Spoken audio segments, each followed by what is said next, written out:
keep it real. Back to you, Shavante. Copyright that. Hey everybody, welcome back to my channel. It's me, Kay Shavante, and welcome back to our Big Sister series. And today we're going to be talking about pads. Yes, we're going to be talking about pads. All the different type of pads that you need for specific occasions, for sports, for just sitting around, how to use your pad, how to change your pad, all about pads.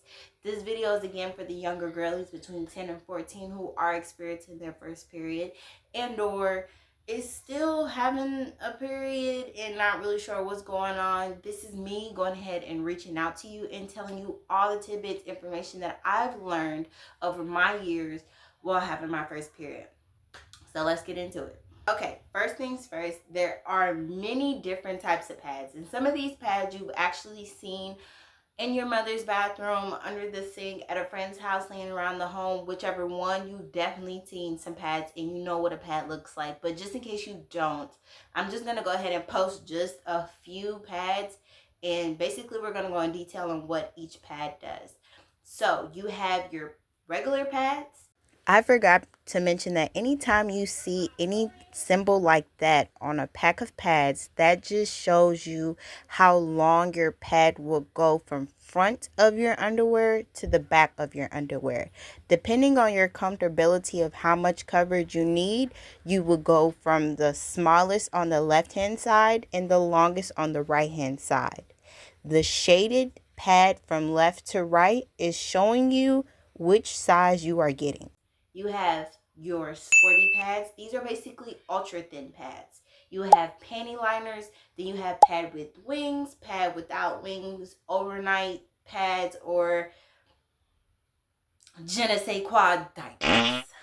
Whichever one that you feel is your preference. I'm going to go ahead and go into further detail about which pad is best for which, and basically give you a quick rundown or a quick understanding on basically how this pad is supposed to help you within whatever situation you're currently in as of right now. So a regular pad, this is the pad you typically wear when you're in the beginning of your period. So that means just the day of, well, to be quite honest, in the next part of the series, I'm going to teach you about a period tracking app. So technically, the first thing you're going to put on when you are expecting your period, once your tracker app has gotten a hang of your period, it will be a panty liner. You typically put that on a day before your period just to catch any leakage that may or may not come. It's just going to be a light spotting. Now, panty liners, they are one of a few. There are expensive kinds. You basically see them in Walmart, Target, or even the Dollar Tree, wherever you shop. This is a very thin, small pad. It basically goes right in the crotch area of your underwear. And I will be showing you a clip, or I will be parting the video off later on just to give you a visual representation of how to put a pad on properly, just to ensure that you give yourself full coverage. But again, just before your period, you put a panty line on, just in case you're leaking throughout the day and you don't feel it, or your body isn't throwing those signals that you're still not aware of. You can go ahead and catch it and you won't have any accidents. Now, the day after that, you have a regular pad. A regular pad is just a basic full coverage pad. It catches any it catches any light to medium bleeding. Now, some of these pads do come with wings and some of these pads do not come with wings.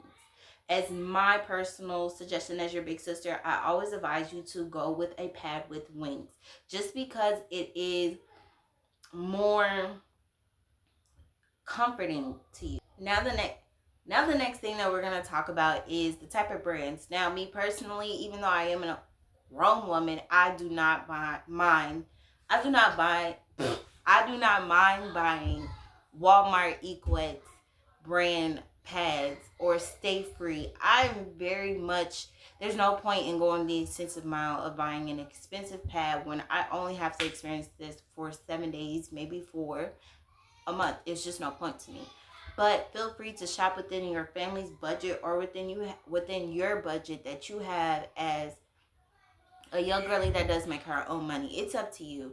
Some of these things cost as much as $15 at most. And if you stay in a more cheaper side, the Walmart budget, it's only about $7 or $8. So it depends. Now, the most important thing, the thing that we need to talk about, how to properly dispose of your pad.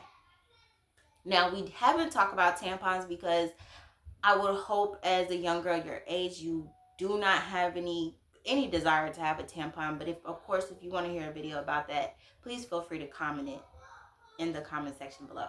Now, to talk about how to properly dispose of it. Well, we might as well just show a clip. Here with the actual visual representation. Please don't mind my slurs of words. We're getting better. It might just be faster. So I have here a pair of period panties. I call them panties that are specifically supposed to be comfortable for me during my period. Now the pad that I have with me, it does not have wings, and I think that's because I misunderstood this specific pad that I had set aside for this video. So I'm gonna take a moment. Of course, you know how to put your underwear on, tag in the back, crotch in the front. So I'm just gonna put it on over my pants, please. Of course, it comes in a pouch. Here is, you're gonna tear it open like that. Now, here's the pad. This is a pad without wings, and it's actually an overnight pad because it was not the pad that I set aside specifically for this video. So on the back of it, there is a little white tape. You're gonna pull that off. Now, so sometimes it can be tricky, especially when it's your first time seeing a pad. You might not know how to properly put it on. Now, it even confused me for a moment. Now, most likely the roundest part of the pad is going to be the front of the pad. Now, the widest and roundest part of the pad is going to be where your hiney is going to go. So I don't know how I'm actually going to record this, but we're going to take it a step at a time.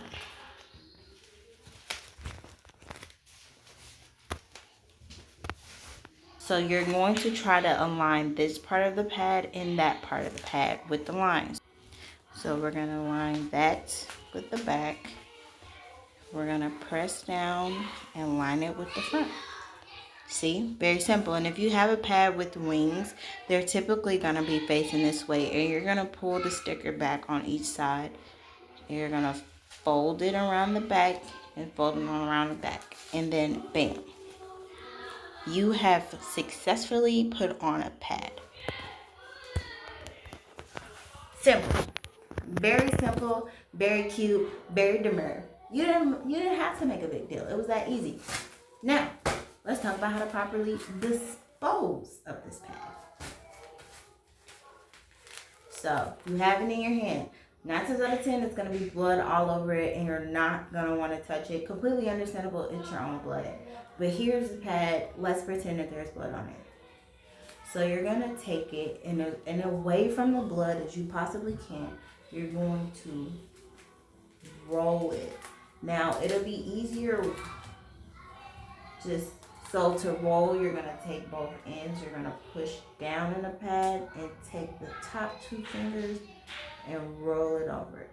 Lift your thumb to help push it down, and you want to get that pad as close as possible. That's what the back end still being so sticky for, no matter how long you wear this pad.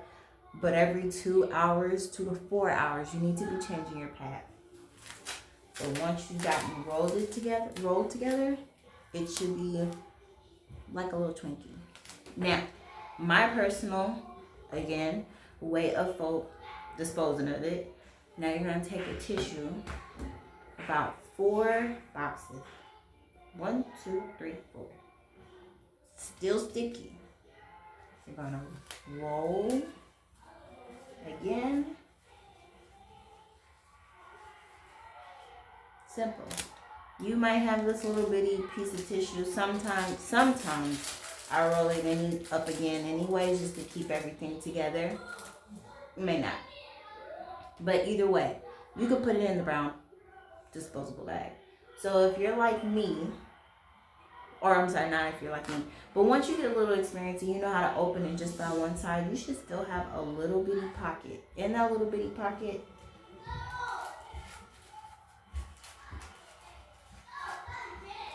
you should be able to tuck it right in there. Like it should just go right in there. You're gonna fold the rest of it over there. Then you're gonna get your plastic brown bag. In my case, it's just a trash can in the bathroom. You're gonna throw it in there. You're gonna take it out. Take your own personal brown bag out. You're gonna roll it up. You're gonna go out the bathroom to the sink, and you're gonna throw it away. Wash your hands. That's it. Now that you saw how to properly dispose of a pad, let's talk about some of the red flags you should expect going into the bathroom that you probably already saw. The little brown disposable bag that you see in the side of your stall, I can completely understand. You do not want to stick your hand in there because some women do have a tendency to leave multiple pads within one disposable trash bag. Now, how to properly dispose of that pad once you've gotten it is to put it in its own personal brown trash bag. This is coming from someone who's cleaned bathrooms.